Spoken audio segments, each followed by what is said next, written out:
So for the last week or so, I keep seeing stories buzzing around social media about St. Peter's house being uncovered by archaeologists at al-Araj. A mosaic over 1,500 years old got uncovered. Archaeologists think that the basilica and the inscription on the mosaic indicate that this is the exact location of Bethsaida, elusive to archaeologists and scholars of history, the birthplace and home of the apostles Peter and Andrew.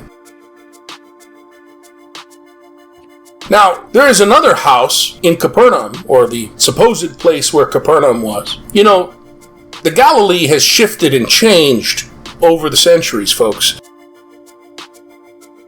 The shoreline isn't exactly where it used to be.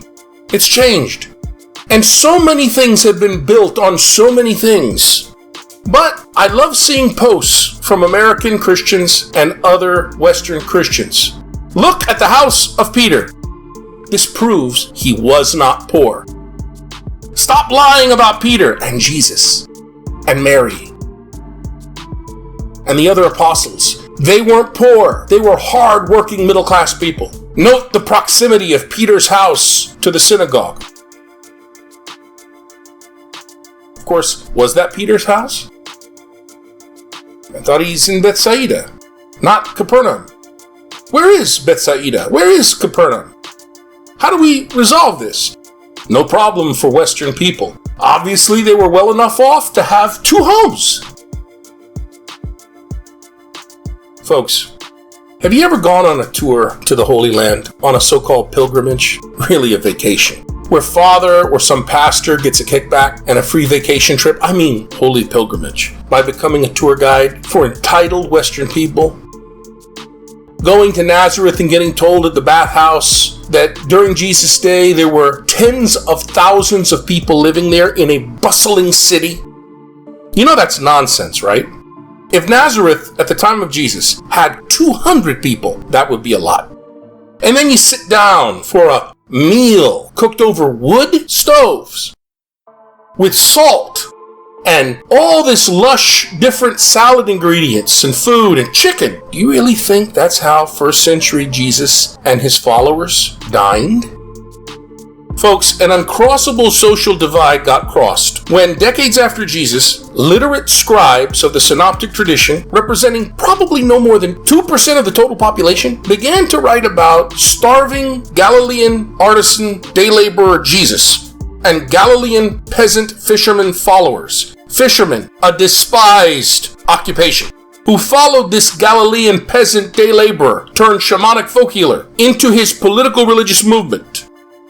The most talented of these elite scribes by far was the man we name Luke. We don't know who his real name was, but tradition calls him Luke, a tradition dating a century after the man had died. He's anonymous, but we know he was the most talented scribe in the New Testament. He's capable of doing amazing things to peasant Galilee, like turning hamlets and villages into sprawling Mediterranean urban centers, transforming peasant mats into Greco-Roman beds, and changing the mud roofs of Palestinian peasant homes into the fancy tiled roof homes one would find in first century Corinth or Athens. But that's what he was trained to do when writing about a great hero who hailed from a nothing place full of nothing people that frankly he would never visit. His focus wasn't on historicity and facticity. The focus of Luke was on honor. He was Mediterranean, Israelite.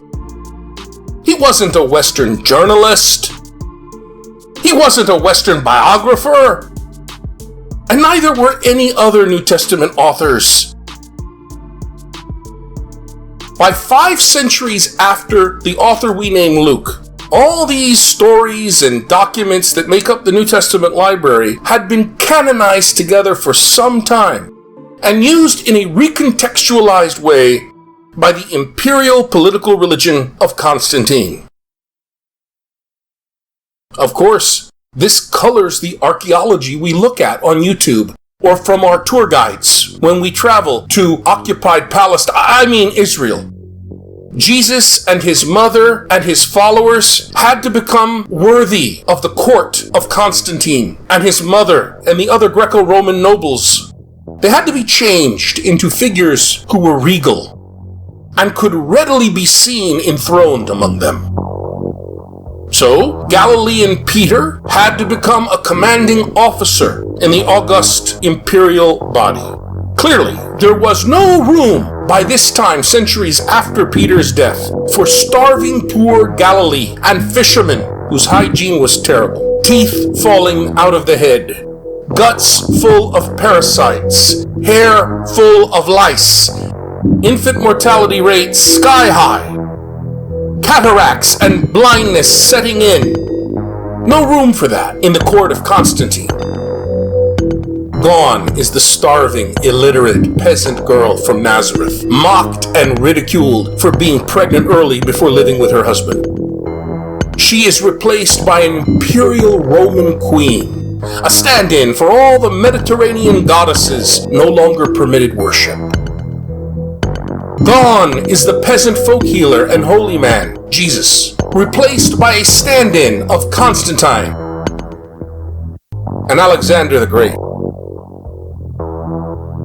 And gone are his innermost followers, replaced by popes and bishops of imperial power and cruelty.